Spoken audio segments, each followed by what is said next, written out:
Jill here. Welcome back to Whispering Willow Farm. I hope you guys enjoyed hanging out with Nathan yesterday as he did his first solo vlog. I was actually sitting in the coffee shop editing his video and I just had the biggest smile on my face the whole time. I thought it was just the cutest thing, so I hope you guys enjoyed it. I know he thought that it wasn't even gonna be worth posting, but I beg to differ. I bet you guys enjoyed it. So I hope y'all give him some love in that comment if you missed it. It's the video we posted yesterday. But I am preparing for the winter storm that is coming. We have got really crazy temperatures and an ice storm on the way. So when I woke up this morning, it was like 56 degrees. Now it is like 40 and continuously dropping. And the schools are preparing to close, which I know that like this may be silly to some of you guys, but here in Arkansas, we're really just not equipped for crazy weather. And anytime there is a chance of crazy weather, everybody freaks out. So like schools are preparing to close. And that's just kind of how we do things down here. So whether or not we're gonna get bad weather or not, I'm not entirely sure, but I'm gonna prepare to have my kiddos home with me for the rest of the week. And by doing that, Mama's making sourdough. So I'm gonna make some bagels. So I thought I would let you guys hang out with me while I made some bagels. And also Nathan and I just have to prep some stuff on the farm just to prepare. He did in his vlog go around and add hay, but we're gonna be bringing Lily in, making sure Simba's taken care of, making sure the cats are all in. And so just kind of like us prepping for the winter storm. I'm not one of those that go to the store and go crazy and buy everything. Thankfully, we have most of everything we need here. But just to make sure we have some extra snacks on hand, I did think I'd go ahead and make some bagels because those are usually always a hit in the house. So all I'm gonna be doing right now, because I'm gonna have to go get the kiddos soon, is I'm gonna feed my starter. And so what that looks like is every time I use my starter to make a loaf of bread or whatever it is that I'm making, I'll refeed it. Usually it's 50 grams of water, 50 grams of flour, and I'll put it back in the fridge. And then when I get ready to use it again, I'll discard the bulk of what grew, and then I'll just start over. That way it's super active. So I don't know if you guys can see, but there's lots of bubbles in there. Now I have a jar where I just collect the discard, and you can make crackers and fun things like that. We're actually going to be doing a sourdough course soon when we launch our sourdough starter that's for sale, and there'll be an entire section on like how to utilize your discard. I already have a huge quart jar in the refrigerator with discard, so this excess is going to go in the piggies bowl, and it's actually really good for them. So I have discarded majority of this. There's hardly anything in here. I'm going to add 50 grams of flour, 50 grams of water. Sean and I actually made 10 gallons of starter yesterday in preparation to be able to launch our sourdough starter, Otis. And so that was really fun. I've never, this will be the second time that we've done this process, just kind of running through kinks. But until this, I've never made like bulk starter like that. So that was a really fun little learning curve for me. On just like, whoa, this is a lot of stinking starter. I felt really professional, I will say.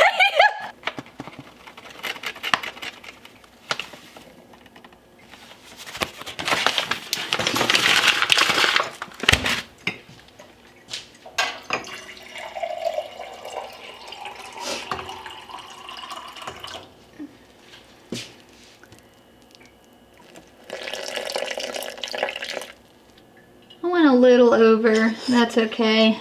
I've got my little spatula. This thing is so handy. Anyways, just gonna give it a good little stir.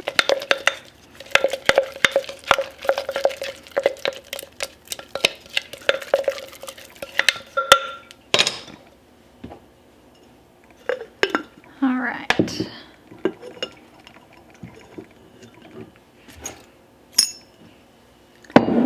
Since it is kind of cool in the house right now and I know the temperatures are dropping, I am going to go ahead and put this on a heat mat. If you don't have a heat mat, some of the other things you can do is turn the light on in your oven and stick it in there, and that kind of helps speed up that process. Or what we did with our big 5-gallon buckets full of starter is we stuck it on the top of our refrigerator. You kind of have that motor in there, and it kind of just heats up quickly. So those are a few different options you could do if you don't have a heat mat. I just have a bunch of heat mats, so I just usually keep one in the kitchen, and it works out well. But if you don't have one and you don't want to buy one, you certainly don't have to. Those are some other tricks you can kind of do. All right, good night, Otis. I will see you hopefully really soon. One of the things I really like to do with bagels too is kind of break it up. A lot of times with I cannot keep a sourdough schedule for anything. Our life is just so crazy, right? Like we're in the hustle and bustle of just life. And so a lot of times my sourdough routine and schedule is so off, and there's so much flexibility with that. See, I even have to set reminders on my phone. That's why I don't forget to go get my kids from school. So my bagel recipe is coming from Artisan Sourdough Made Simple. This is my most used sourdough book. I'll find it and link it. And this is something she also suggests too. So I have my starter, growing right now. And so by this afternoon, especially before bedtime, I'll be ready to move on to the first step here. So I'll do everything on preparing the dough, and then I'll let it rise overnight. And in the morning, I'll start shaping and boiling and baking. And so I like to do that too. It seems kind of like overwhelming to do that whole process in one day, especially if you're like having to feed your starter too. And if I can kind of time it right, where I am mixing all my dough and then letting it rise overnight, I just find that it works out easier for me. And so that might be something to note too if you do want to try your hand on these Sunday morning bagels. Start it to where you can do step 1 at night and then step 2. But look at them. I'm going to show you a picture. I think I've made bagels before and showed you guys. I just don't remember when. Also, a little fun side note, I love writing in my books and my cookbooks. It makes me feel like I know what I'm doing, even though I clearly don't. But I love just being able to come over here and just jot down notes. I think that that's really fun. And the notes I told myself is that I need to try new seasonings and I need to stretch bigger holes. I put the first time that I tried it, my results, how it ended up turning out. And so I just think that's kind of fun too, is to be able to leave yourself little notes and little tips that you may forget between, making bagels now and making them later. I think it's nice when we can kind of leave ourselves little notes and reminders, especially when it comes to things like bagels. I don't make them often, so sometimes I might have even forgotten something that I tried or didn't try, and if it worked or failed.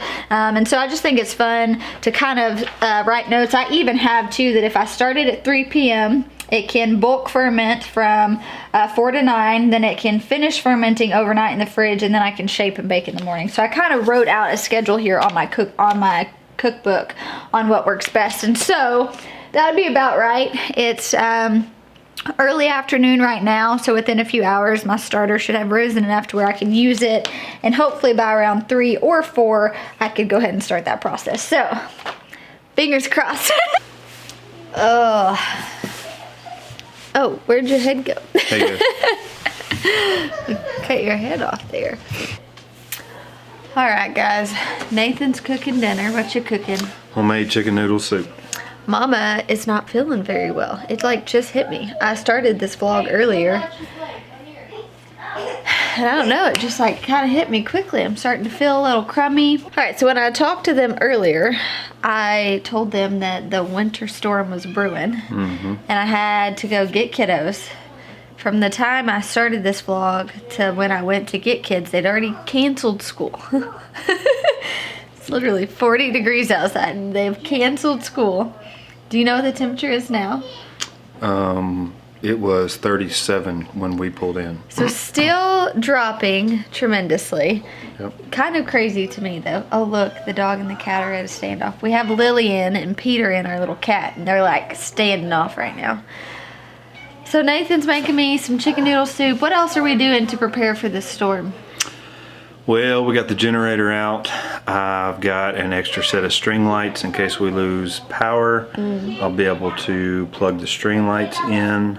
We'll probably make a fire downstairs and I'll just cuddle up downstairs. Yeah. I am still getting on sourdough.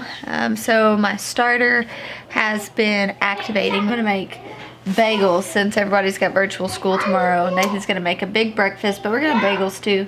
Yep. Might even have like prosciutto bagels for lunch. Oh my goodness, that sounds amazing. Yeah, it does. You're welcome. All right, so. I'm hoping we get snowed in tomorrow. I know, that would be great. That would be great. You got all the animals tucked away. Yep, all animals are Everybody's fed. good. They've got fresh straw. Had to bring Lily in. She can't handle the cold weather. So. A little cold. All right, well, I'm going to get started on this, and then we'll finish this vlog in the morning with making. And I'm going to finish dinner. Sounds good. All right, bye guys. All right, so now we're going to make the dough.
Alright guys, that's a wrap for the snow day. I finally got the bagels done. We're about to have some cream cheese prosciutto sandwiches on some bagel buns. But thank you guys so much for hanging out with us.